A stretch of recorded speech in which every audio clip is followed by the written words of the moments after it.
I couldn't believe my eyes as I stared at the termination notice sitting ominously in front of me. It was like a punch to the gut, a cold shock that sent my mind spinning. I remembered being warned not to contact during business trips, but this was different. This was urgent, something I couldn't just brush aside. So, I dialed Jack's number, my fingers trembling with anxiety. No answer. I called again and again, desperation mounting with each ring. Simultaneously, I fired off messages, hoping for a response, but there was nothing. It was past noon now, and panic threatened to consume me. Maybe Jack couldn't answer because he was buried in work, but I needed to reach him somehow. Finally, after what felt like an eternity of persistent calling, he picked up. "Hello, Jack," I started, my voice shaky with tension. "Don't you know not to contact me during work hours?"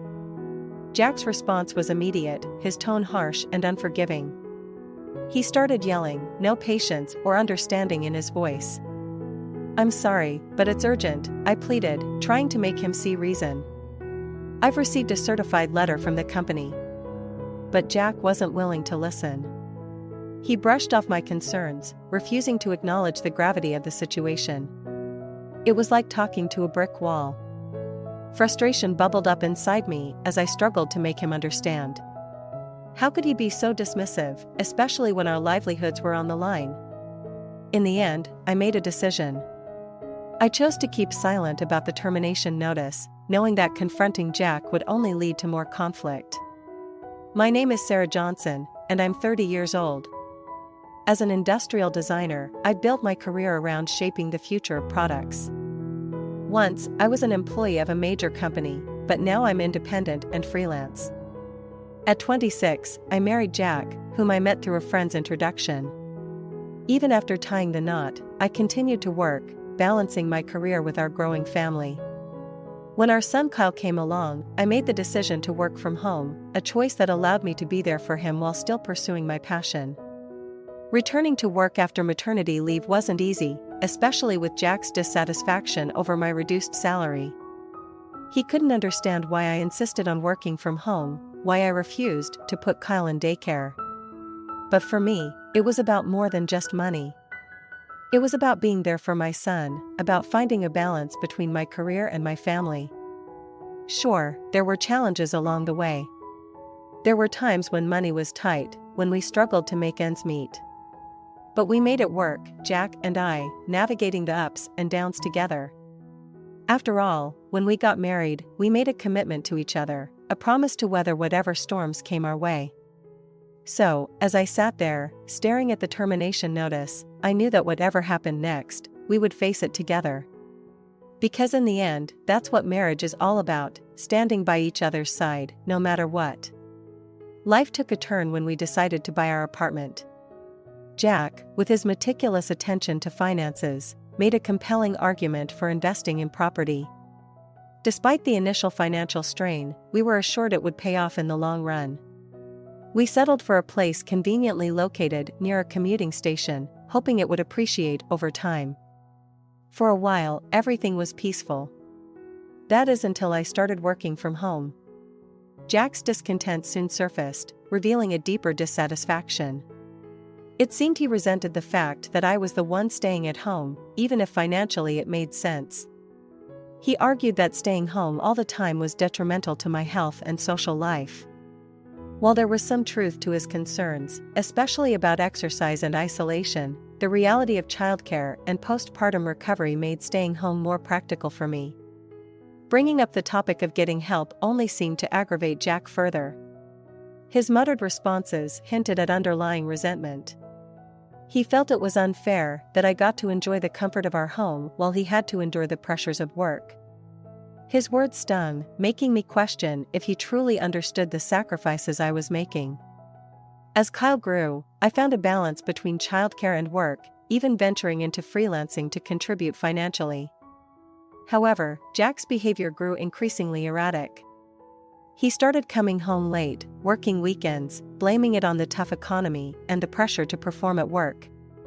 His sarcastic comments about my supposedly easy life at home only added to the strain between us. But the truth was far from easy. I juggled childcare, household chores, and work responsibilities, all from the confines of our home. While Jack saw it as a luxury, I felt the weight of responsibility pressing down on me. The tension between us grew, fueled by resentment and misunderstanding. Despite our shared commitment to our family and our home, it felt like we were drifting apart. And as much as I wanted to bridge the gap between us, I couldn't shake the feeling that something fundamental had shifted in our relationship. I found myself increasingly frustrated with Jack's lack of understanding.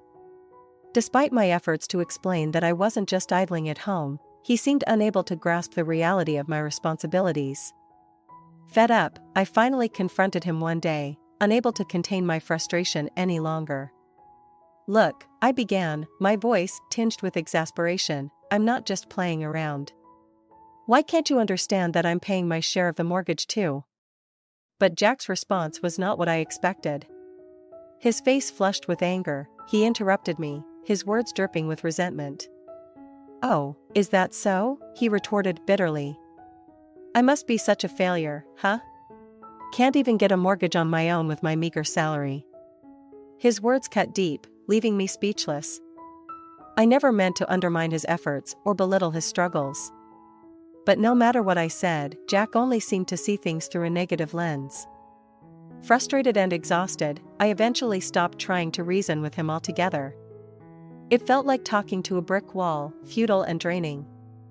As our communication dwindled, so did our connection. I began to question the purpose of our relationship, wondering if there was any point in trying to salvage what was left. But Kyle's presence loomed large, a reminder of the ties that bound us together. The thought of depriving him of his father's presence seemed selfish, holding me back from taking any drastic steps. Yet, as time passed, Jack's behavior only worsened. He became increasingly selfish, almost ceasing his financial contributions altogether. What was once a joint effort to maintain our home now fell squarely on my shoulders. It was a heavy burden to bear, but as a designer, I managed to make ends meet, albeit with difficulty. Deep down, I couldn't shake the suspicion that there was more to Jack's actions than met the eye. The thought gnawed at me, planting seeds of doubt and mistrust. Was there another woman? Was he squandering our money on her? The idea seemed absurd, but the nagging feeling wouldn't go away. I toyed with the idea of hiring a detective agency to uncover the truth, but the cost was prohibitive. Besides, without concrete evidence, it felt like a futile endeavor. Then, one day, a certified mail arrived from the company. Jack was away on a business trip, leaving me alone to grapple with its contents. Why would they send something like this while he was away? The timing seemed suspicious, stirring my curiosity and unease. With a sense of trepidation, I tore open the envelope, bracing myself for whatever lay inside. "What happened?" I asked calmly as he walked through the door. Jack seemed taken aback by my composed demeanor, his usual bravado replaced by a nervous energy. "Oh, it was just another business trip," he replied hastily, avoiding my gaze. But I could sense the tension in his voice, the unease that lingered beneath the surface. "Is everything all right?" I pressed, unable to shake the feeling that something was amiss. Jack hesitated, his eyes darting around the room as if searching for an escape. "Yeah, everything's fine," he muttered, his tone unconvincing. But I wasn't about to let it go. Not this time. I needed answers, and I needed them now. "Jack, we need to talk," I said firmly, my voice brooking no argument. And slowly, reluctantly, he began to unravel. He confessed to the pressures at work, the demands of his clients, the strain on our finances. But there was something else, something he hesitated to reveal. As he spoke, I couldn't shake the feeling that he was holding something back, that there was more to the story than he was letting on. And then, in a moment of clarity, it hit me. "Who is she, Jack?" I asked quietly, my voice barely above a whisper. He froze, his eyes widening in shock. And in that moment, I knew.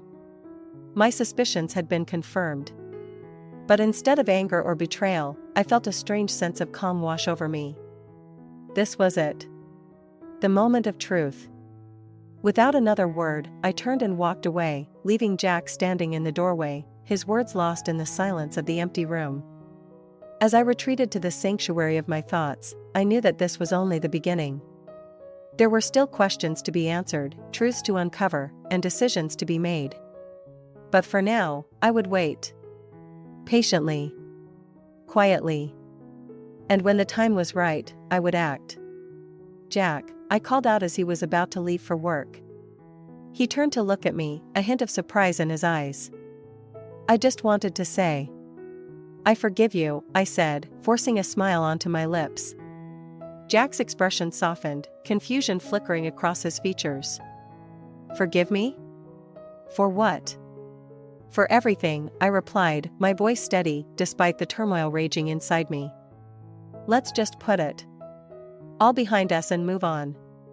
And with that, I watched as Jack left the house, a weight lifting off my shoulders. But inside, I was seething with anger and determination. As soon as he was gone, I delved back into the data I had gathered from his phone. Kate. That was her name, or at least the name she went by in Jack's contacts. With a sense of grim satisfaction, I began to compile the evidence I would need to confront her. But I didn't stop there. No, I had a plan, a carefully calculated scheme to exact my revenge. And it all started with a simple message. "Hey Kate," I typed, my fingers trembling with anticipation. "It's Jack's wife. We need to talk." And as I hit send, a sense of satisfaction washed over me. This was just the beginning. There would be no turning back now. I'd caught him off guard, his expression a mix of shock and confusion as he stared at me, wide-eyed.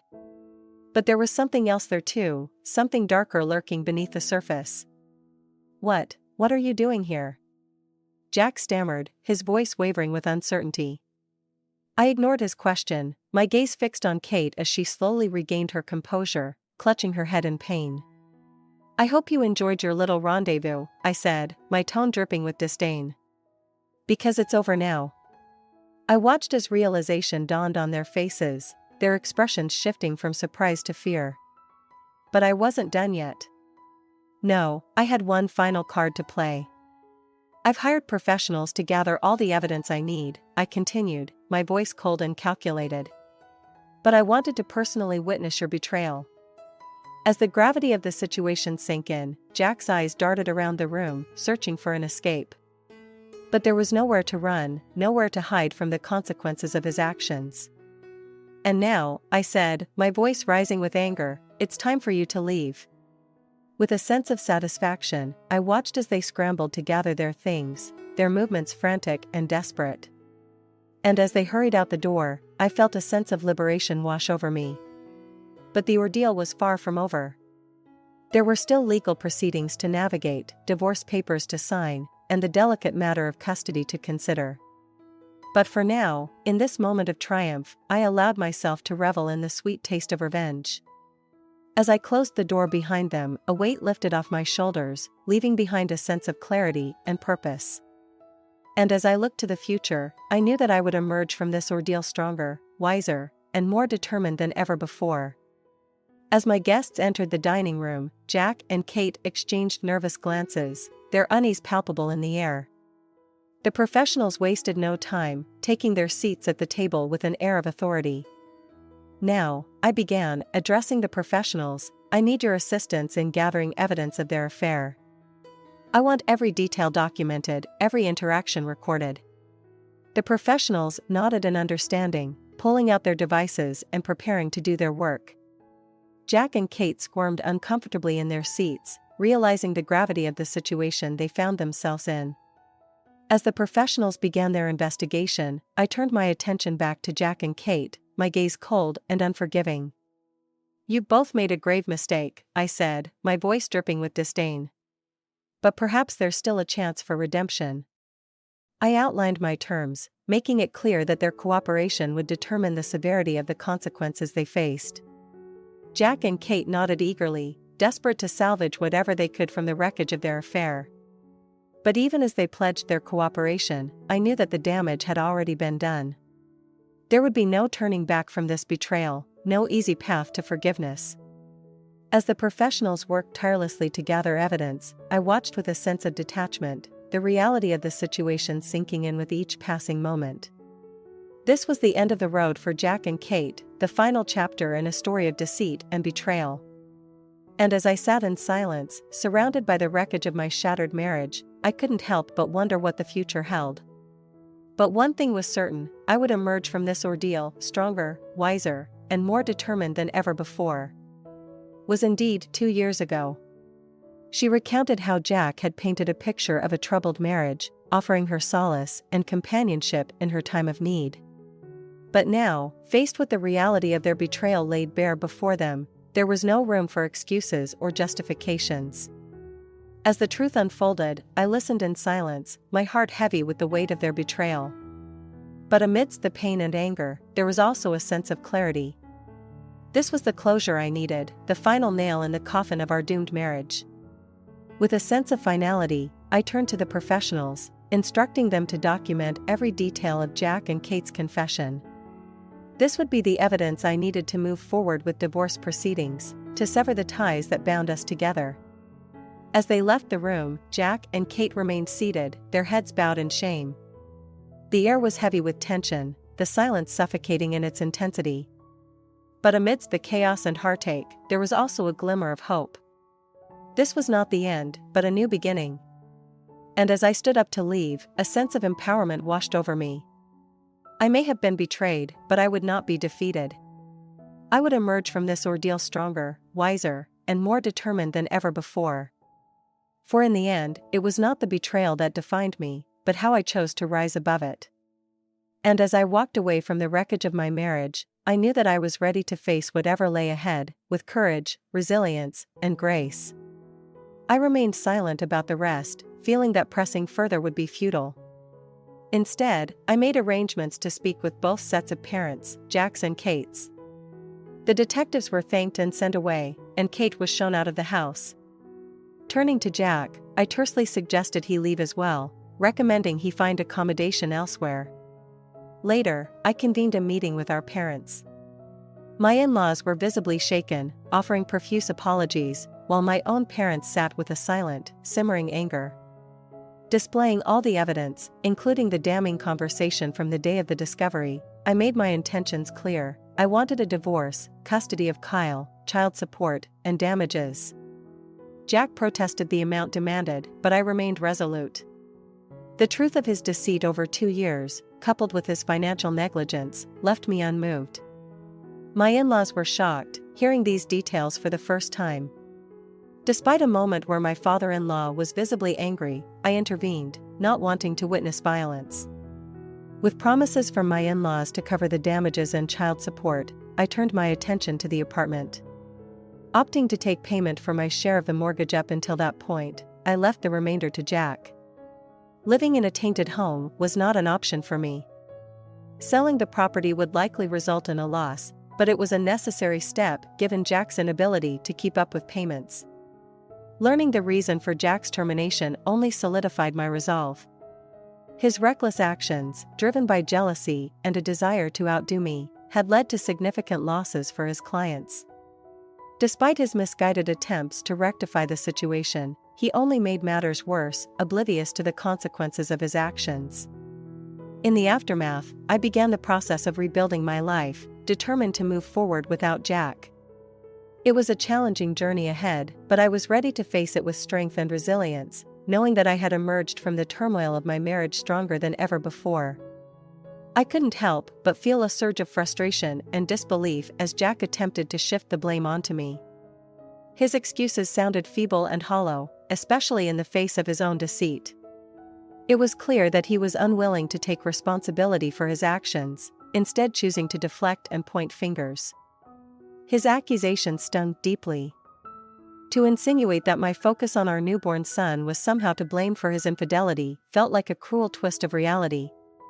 The demands he made, urging me to return to office work and shoulder the burden of commuting, only added insult to injury. As he continued to lay out his grievances, I couldn't help but feel a sense of weariness wash over me. None of his words rang true, and I found myself growing tired of the endless excuses and justifications. Even as my in-laws broke down in tears, I remained steadfast in my resolve. The wounds inflicted by Jack's betrayal ran deep, and no amount of monetary compensation could erase the pain.